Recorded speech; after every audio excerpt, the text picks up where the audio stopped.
esta última estrofa de la canción nueva, por favor, que vi algo que me gustó.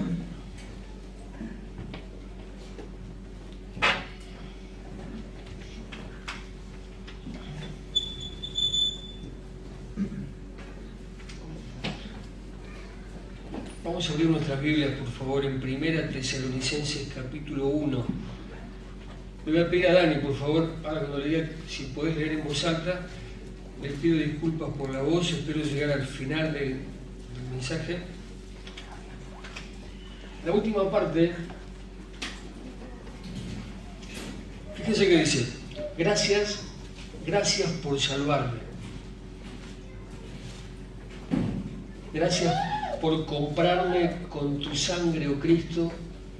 Gracias por amarme tanto y no haber dejado que muriera yo. Sabemos que estábamos condenados a morir eternamente, que estábamos destituidos de la gloria de Dios, que no había ninguna posibilidad de ser salvos por medios propios, pero Dios en su misericordia nos hizo formar parte de esto, que es la iglesia, de su cuerpo, la iglesia de Cristo. ¿Sabían que es la única institución creada por Dios? El Señor no creó escuelas evangélicas, más allá de que son nobles y que cumplen una buena función, no creó institutos bíblicos, ninguna otra cosa, solamente la iglesia de Cristo, a la cual Él ama, por la cual Él dio su vida. Recordemos que Él era rico en todos los aspectos y Él se hizo pobre, se humilló para que nosotros podamos formar parte de su iglesia, la esposa de Cristo. ¿Recuerdan el objetivo que tenemos como iglesia en este año? Alguien que levante la mano y que me diga cuál es el objetivo. La comunión. La comunión. Cuidar esa relación de hermanos, porque Cristo ya nos hizo uno en Él, pero es tarea nuestra de cuidar, de guardar la comunión, de cuidar la iglesia. Él dio su vida por la iglesia. Y cuando se refiere a los matrimonios dice: maridos, amen a sus mujeres así como Cristo amó y se entregó y dio su vida por la iglesia. La iglesia es algo precioso a los ojos de Dios. Y nosotros somos parte de la iglesia. Y estamos llamados a cuidarla, a cuidarla. 1 Tesalonicenses capítulo 1, Dani, por favor, todo el capítulo te voy a pedir si lo podés leer y me ayudás a cuidar la voz. La que vos quieras. Bueno. Pablo, Silvano y Timoteo, a la iglesia de los tesalonicenses, en Dios Padre y en el Señor Jesucristo, gracia a vosotros y paz. Siempre damos gracias a Dios por todos vosotros, haciendo mención de vosotros en nuestras oraciones, teniendo presente sin cesar delante de nuestro Dios y Padre vuestra obra de fe, vuestro trabajo de amor y la firmeza de vuestra esperanza en nuestro Señor Jesucristo, sabiendo, hermanos amados de Dios, su elección de vosotros, pues nuestro Evangelio no vino a vosotros solamente en palabras, sino también en poder y en el Espíritu Santo y con plena convicción, como sabéis qué clases de personas demostramos ser entre vosotros por amor a vosotros. Y vosotros vinisteis a ser imitadores de nosotros y del Señor, habiendo recibido la palabra en medio de mucha tribulación, con el gozo del Espíritu Santo, de manera que llegasteis a ser un ejemplo para todos los creyentes en Macedonia y en Acaya. Porque saliendo de vosotros la palabra del Señor ha resonado, no solo en Macedonia y Acaya, sino que también por todas partes vuestra fe en Dios se ha divulgado, de modo que nosotros no tenemos necesidad de hablar nada, pues ellos mismos cuentan acerca de nosotros, de la acogida que tuvimos por parte de vosotros y de cómo os convertisteis de los ídolos a Dios para servir al Dios vivo y verdadero, y esperar de los cielos a su Hijo, al cual resucitó de entre los muertos, es decir, a Jesús, quien nos libra de la ira venidera. Gracias, Dani. El apóstol Pablo, que escribe esta carta, en la parte final de 1 Corintios 13, ¿se acuerdan? 1 Corintios 13 habla de ¿qué? Del amor.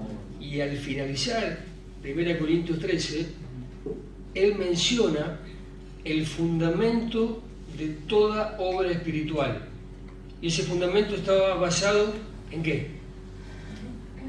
Y ahora permanecen la fe, fíjense, fundamento de toda obra espiritual. Fe, esperanza y amor. Pero el mayor de todos estos es el amor. Estas tres cosas, dice el apóstol, van a durar para siempre, para siempre. Y son precisamente el fundamento de esta iglesia.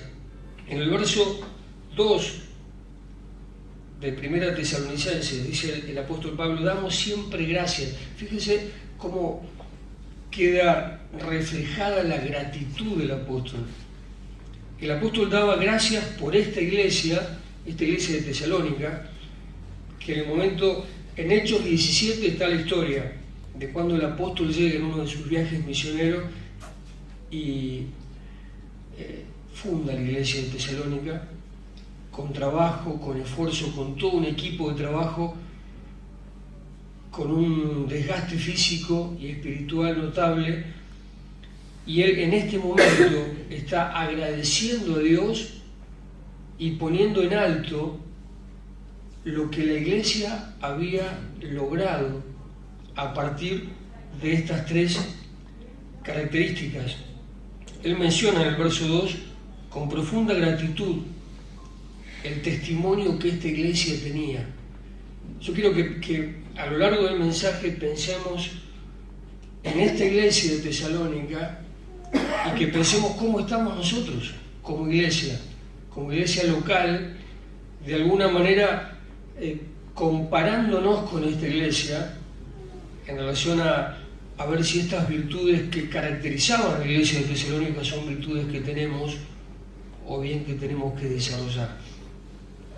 Esta combinación era característica. Fíjese que dice el verso 3, acordándonos sin cesar delante de Dios y Padre de nuestro Señor Jesucristo la obra de fe, el trabajo de vuestro amor y de vuestra constancia o firmeza, dice la otra versión, en la esperanza. ¿Cuál fue la obra de fe de esta iglesia? ¿Cuál fue la obra de fe de la iglesia de Tesalónica? Pregunto, ¿obra? ¿Qué es obra? ¿Qué se les viene a la idea, a la mente cuando digo obra? ¿Qué sería obra? Trabajo. Bien, es un trabajo que está relacionado directamente con la vocación de cada uno de nosotros, con la vocación que tenemos cada uno de nosotros. Hechos de los Apóstoles, vamos a ver un ejemplo. Capítulo 10, verso 38, el apóstol Pedro habla del ser más extraordinario que pisó esta tierra. Capítulo 10, verso 38. Y haciendo alusión precisamente a nuestro Señor, dice, como Dios ungió por el Espíritu Santo y con poder, ¿a quién?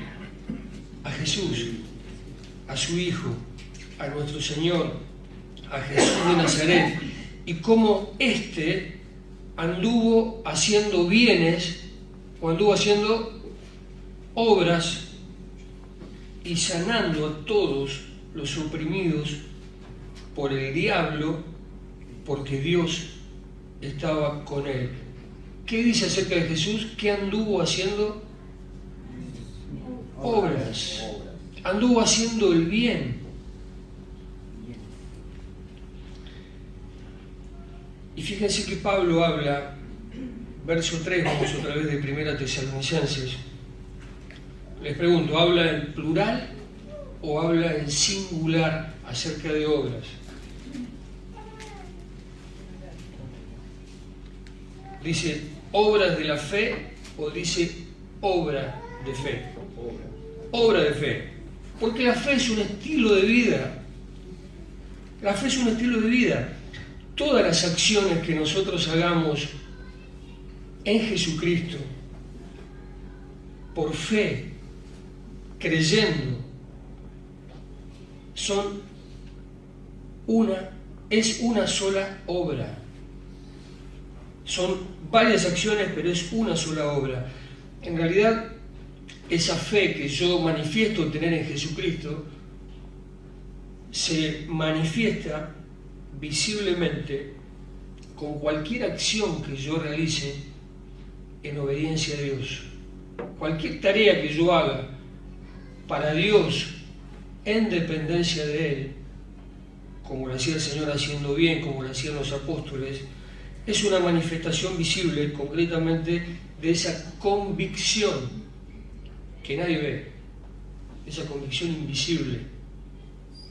Esa fe se hace manifiesta en obras. Este era el caso precisamente de la iglesia que estamos hablando, de la iglesia de Tesalónica. ¿En qué se vio manifestado en esta iglesia el trabajo de fe? Fíjense el verso 9. ¿Qué dice el verso 9, Dani, otra vez, por favor? Porque ellos mismos cuentan de nosotros la manera en que nos recibisteis y cómo os convertisteis de los ídolos a Dios para servir al Dios vivo y verdadero. Esa fe los llevó a ellos a obedecer la palabra de Dios a fin de dejar de lado esos ídolos que tenían y se convirtieron precisamente al único Dios verdadero. Verso 6.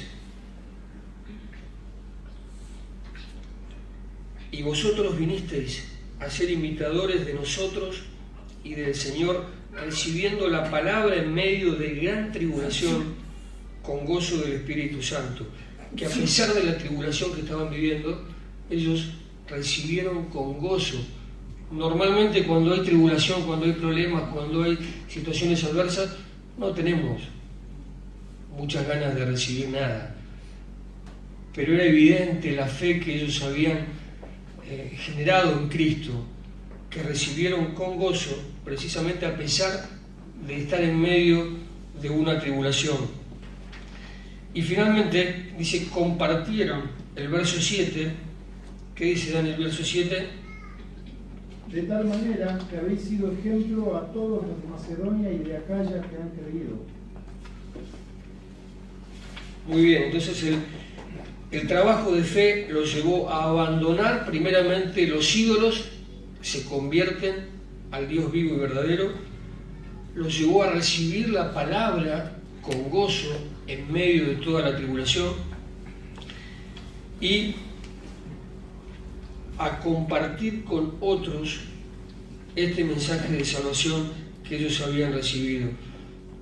Fe, a veces pensamos que tal vez es un mero ejercicio intelectual, es decir, yo tengo fe en que va a suceder algo, pero la fe, si no está acompañada de acción, no sirve para nada. A veces por ahí creemos que fe es abrazarse a las doctrinas y a las enseñanzas y mantenerse firme en esa posición, que está bien, pero si no está acompañada por acción, no sirve de nada. Fe es acción. La fe cobra vida cuando no tan solo sabemos lo que es Dios y lo que Dios quiere que hagamos, sino que lo hagamos. Por eso digo, analicemos cómo estamos como iglesia. Iglesia somos cada uno de nosotros en relación a esto que estaba viviendo la iglesia de Tesalónica. ¿Qué se les viene a la mente cuando digo Hebreos capítulo 11? Gracias.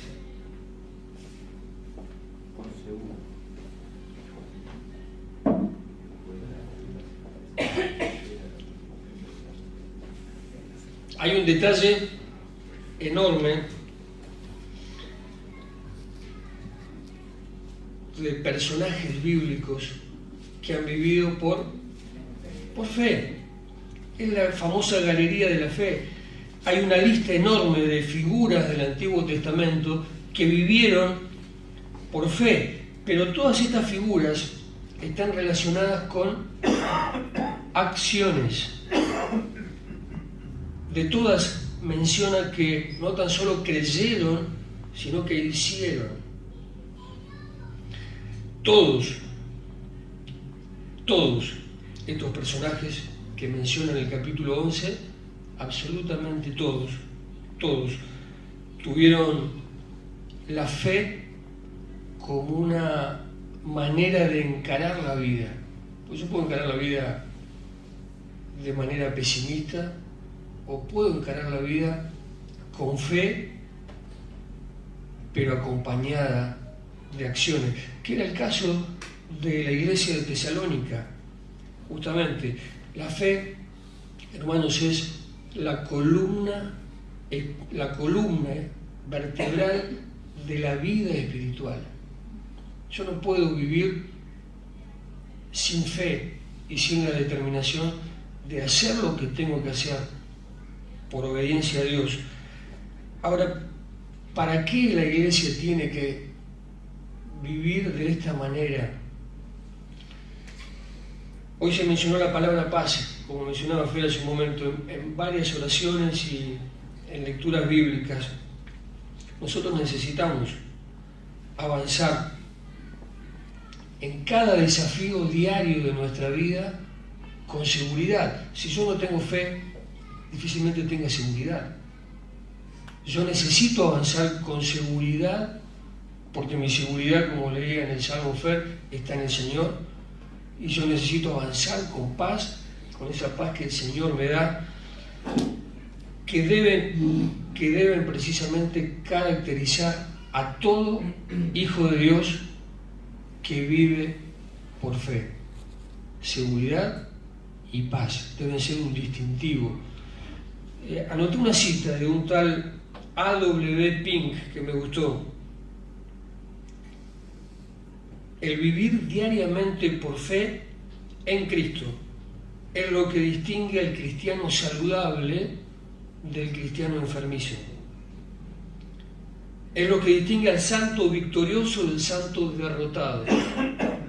Lo leo otra vez. El vivir diariamente por fe en Cristo es lo que distingue al cristiano saludable del cristiano enfermizo y al santo victorioso del santo derrotado. ¿Cuál era una de las tres características de esta iglesia tesalónica? Que vivían por fe. Y vamos al verso 2 nuevamente. Damos siempre gracias a Dios por todos vosotros, haciendo memoria de vosotros en vuestras oraciones, acordándonos sin cesar delante de Dios y Padre de nuestro Señor Jesucristo, la obra de vuestra fe. Y la segunda característica o el segundo elemento viene a continuación y es el trabajo de vuestro amor o el trabajo de amor. Este trabajo de amor de la iglesia que se ve reflejado no tiene que ver con un sentimiento nada más de yo quiero hacerlo con amor, quiero hacer las cosas con amor. Cuando hablamos de amor y de este texto puntualmente, lleva implícito sí o sí un sacrificio. Amor lleva de la mano el sacrificio y muchas veces el sacrificio físico. ¿Se acuerdan el ejemplo del buen samaritano? Ese hombre que estaba tirado al costado del camino porque lo habían asaltado y pasa un sacerdote y lo mira y pasa de largo y pasa otro y hace lo mismo, y este buen samaritano se detiene, iba a hacer sus cosas, pero se detiene al costado del camino, lo ayuda, lo lleva a un lugar para que le curen las heridas, pone dinero. Es decir, que hay ese acto de amor reflejado en la vida del buen samaritano. Vemos que tuvo amor por su prójimo, pero ese amor lleva implícito un sacrificio. Él sacrificó la comodidad, porque es cómodo pasar por al lado de alguien, mirarlo, y si estoy ocupado, justificarse y seguir de largo. Es cómodo. Él sacrificó su comodidad. El amor lleva implícito un sacrificio. Sacrificó su comodidad. También sacrificó algo más. ¿Qué más sacrificó? Bienes, porque tuvo que poner una moneda. El amor lleva implícito también esto, un sacrificio económico, también en tiempo, porque él seguramente tenía que cumplir con sus obligaciones y dejó de lado ese tiempo. Tuvo también que dejar de lado sus propios planes porque tenía ciertas tareas planificadas y las dejó de lado.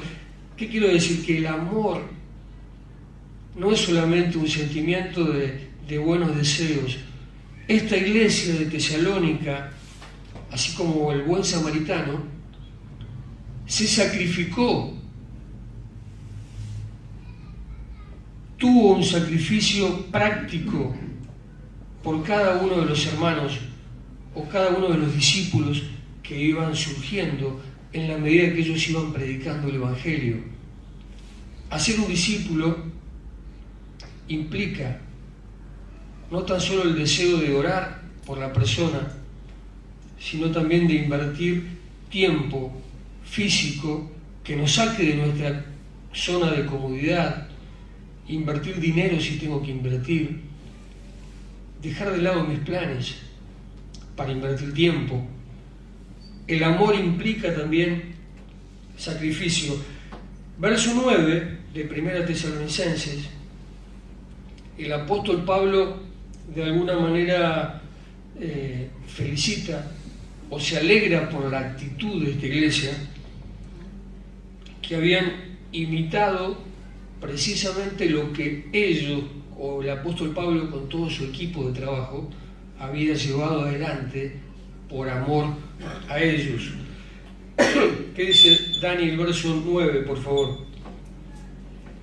Porque ellos mismos cuentan de nosotros la manera en que nos recibisteis y cómo os convertisteis de los ídolos a Dios para servir al Dios vivo y verdadero. Ellos estaban imitando precisamente lo que habían aprendido del apóstol Pablo. Colosenses capítulo 1, verso 24.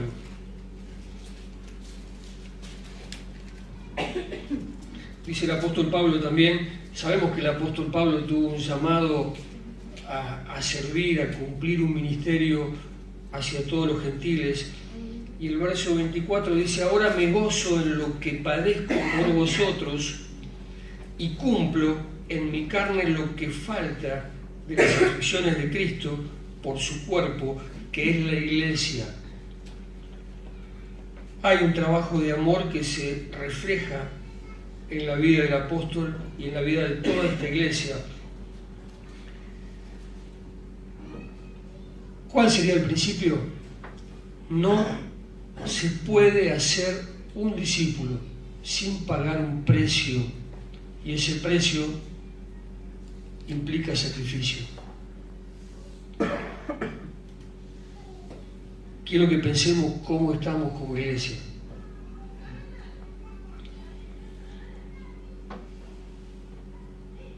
A veces podemos llegar a reducir ese trabajo de amor que nos está pidiendo la palabra, ese trabajo justamente de afianzar a cada hermano en Cristo nuevo, lo podemos llegar a reducir a lo que decía recién: oramos por la persona, le mandamos un textito bíblico, o en el mejor de los casos le damos un tiempo de crecer que es extraordinario, como para que vaya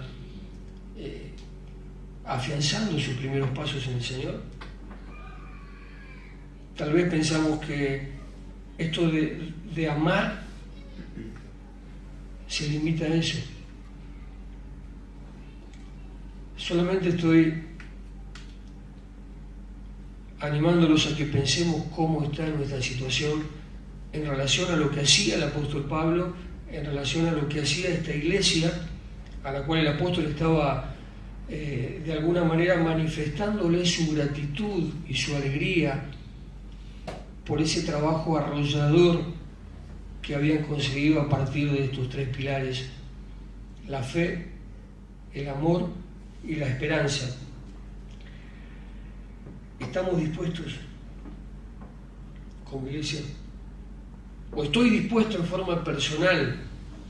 Y esto me lo pregunto, ¿estoy dispuesto en forma personal a dejar cosas de lado, a sacrificar cosas por amor al Señor y a esto que Él me está pidiendo?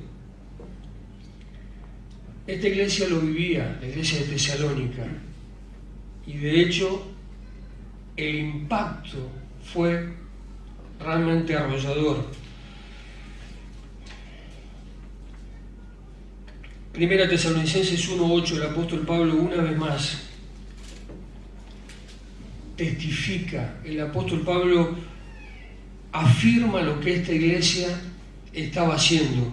Fíjense que dice: porque partiendo de vosotros ha sido divulgada la palabra del Señor.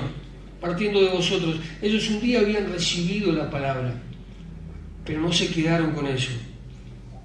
Ha sido divulgada la palabra, partiendo de ustedes, no solo en Macedonia, en Acaya, sino que también en todo lugar.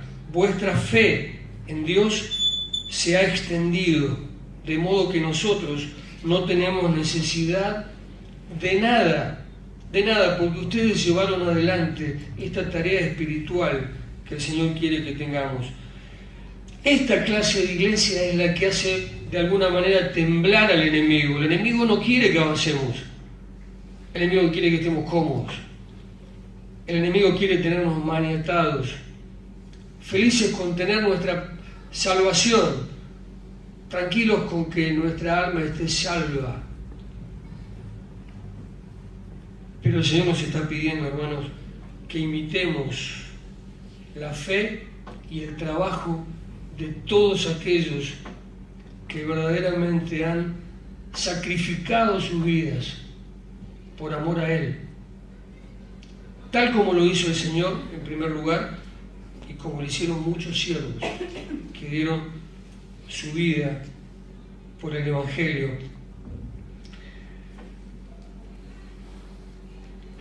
Hay una referencia en 2 Corintios que quiero compartir, 2 Corintios 8:9.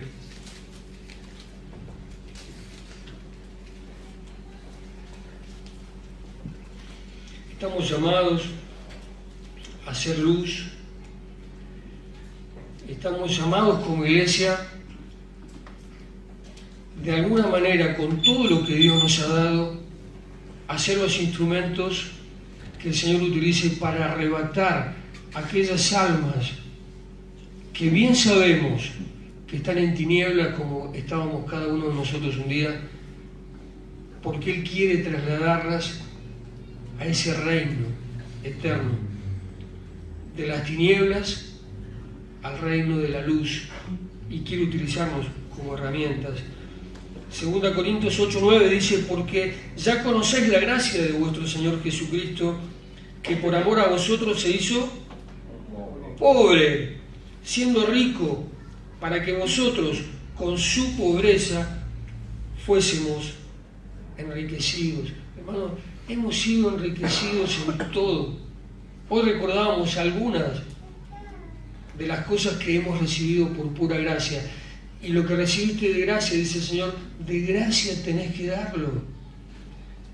Dios ha sido muy generoso con todos nosotros, como para que nos quedemos de brazos cruzados pensando únicamente en nuestras necesidades, en lo que me falta, en lo que todavía no tengo.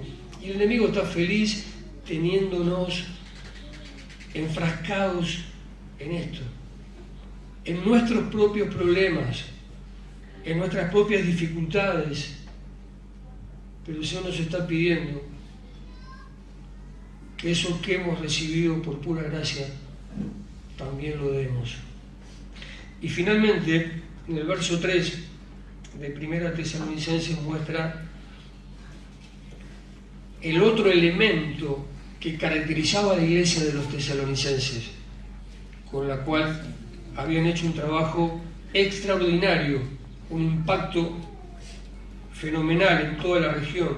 Y ese elemento es la esperanza. Fíjense que dice: la obra de vuestra fe, del trabajo de vuestro amor y de vuestra constancia en la esperanza. Constancia o firmeza en la esperanza. ¿Por qué dice constancia en la esperanza o firmeza en la esperanza? Porque es una característica muy importante, necesaria, para poder crecer sanos como iglesia. Si la iglesia no está afirmada en la esperanza que tenemos en Cristo, es una iglesia débil.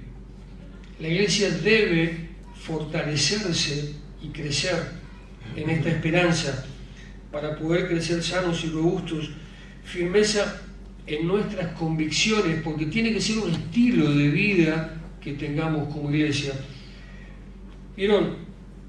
Como el ejemplo de un maratonista, el maratonista que arranca la carrera y sabe que tiene que lograr los 42 kilómetros y sale con esa meta puesta en su cabeza, y más allá de las dificultades del terreno o del cansancio o de los inconvenientes que tenga en medio de la maratón,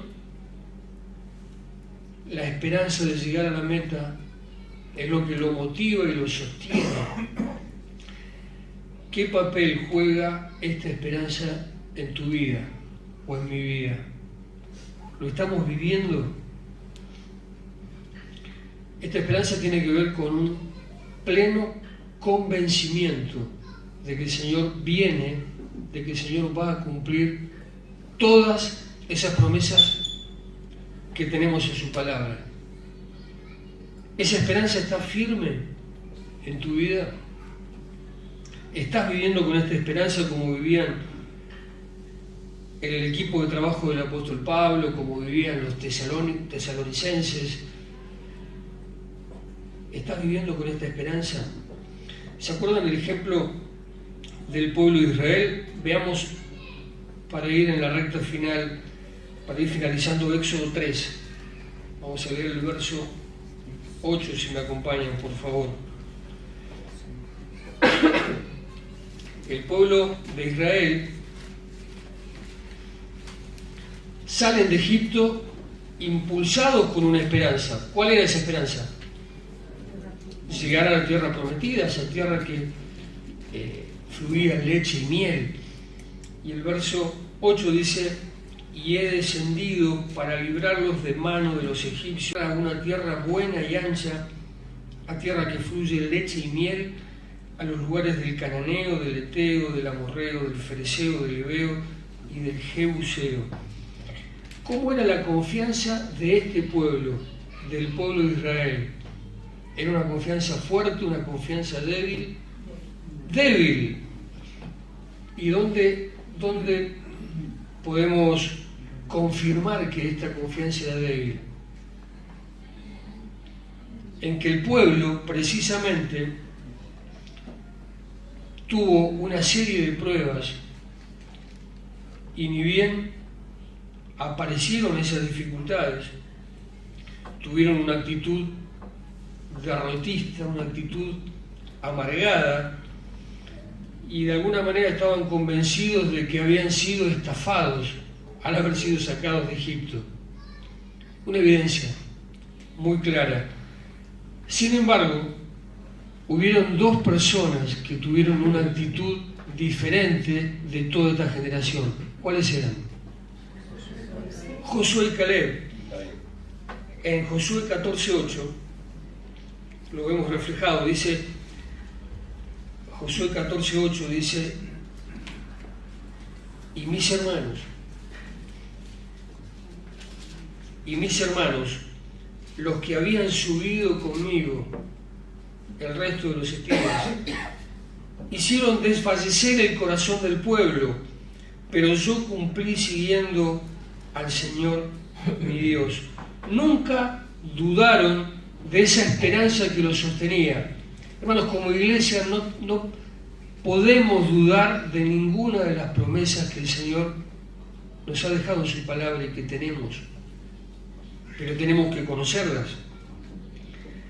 Necesitamos poner nuestra esperanza en el Señor Jesucristo, en las promesas que Él nos ha dejado, que pronto viene a buscarnos.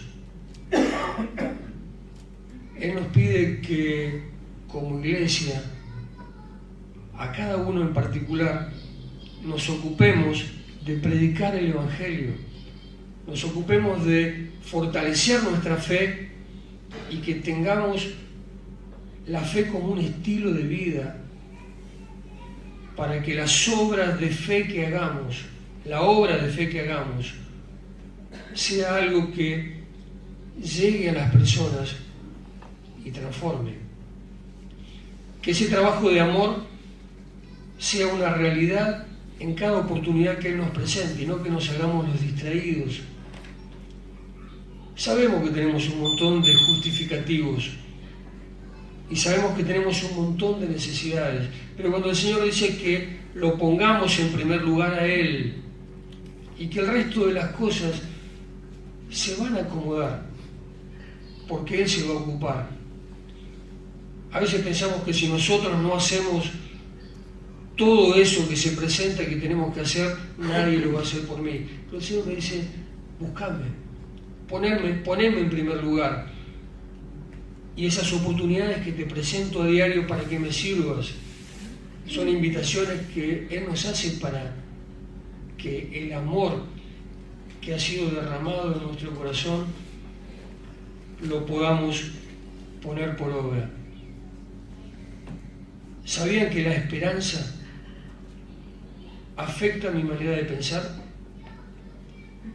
Porque si yo no tengo esperanza en que las promesas se van a cumplir o que el Señor, si yo lo pongo en primer lugar, Él se va a ocupar de suplir todas mis necesidades. Si yo no tengo esta esperanza, mi manera de pensar va a ser una manera de pensar muy pobre. Pero si esta esperanza es viva en mí, es real, y yo me ocupo de fortalecer la fe, de ejercitarme en el amor con todo el sacrificio que implica, y de vivir esta esperanza como un estilo de vida, yo les puedo asegurar que el resultado es extraordinario. Pero nadie lo puede hacer por mí. Y finalmente quiero recordarte que el Señor no es deudor de nadie, Y hay muchas oportunidades que Él nos presenta, repito, a diario, que no son otra cosa más que invitaciones que Él nos está haciendo a participar, a formar parte de esta obra que es de Él, no es nuestra, es de Él, a formar parte del servicio como iglesia, que es un honor, es un privilegio servirle a Él. Es una invitación extraordinaria. Está en tus manos tomarla. Por supuesto que para poder pescar estas invitaciones hay que estar en comunión con Él. Yo no puedo pretender darme cuenta, percibir, discernir lo que Dios está haciendo a mi alrededor y sumarme si no estoy en comunión, si estoy en otra. Dios me está invitando. Recordemos que la iglesia es de Él y que Él está más interesado que cualquiera de nosotros en que la gente se salve, que la gente se afiance en sus principios, que la gente tenga un estilo de vida que glorifique su nombre. Y Dios quiere utilizarme, a mí, a vos, quiere utilizarnos para consolidar su iglesia, para hacer luz, para ayudar a otros, para rescatar a aquellos que están en tinieblas y que Él los pueda trasladar a su reino. Dios quiere utilizarnos. Dios quiere que podamos ser obedientes y tomar este desafío que Él pone en nuestras manos. Y que estas tres características que hacían brillar a la iglesia de Tesalónica puedan ser una realidad también en nosotros. ¿Cuáles son? Fe, amor y esperanza. Oramos. Nuestro Dios, te damos muchas gracias una vez más en esta mañana, porque eres el único Dios verdadero. Gracias por haber enviado a tu Hijo, quien se hizo pobre por amor a nosotros. Gracias por ese amor derramado en nuestros corazones. Y gracias por el gran privilegio que nos concedes de formar parte de tu iglesia, esta institución divina por la cual el Señor dio su vida. Y ayúdanos a ser conscientes que la fe necesita acción, que el amor implica sacrificio y que la esperanza debe ser un estilo de vida en nosotros, para que los resultados puedan glorificar nada más ni nada menos que tu nombre. Gracias por todo, Padre Santo, en el nombre de Jesús. Amén.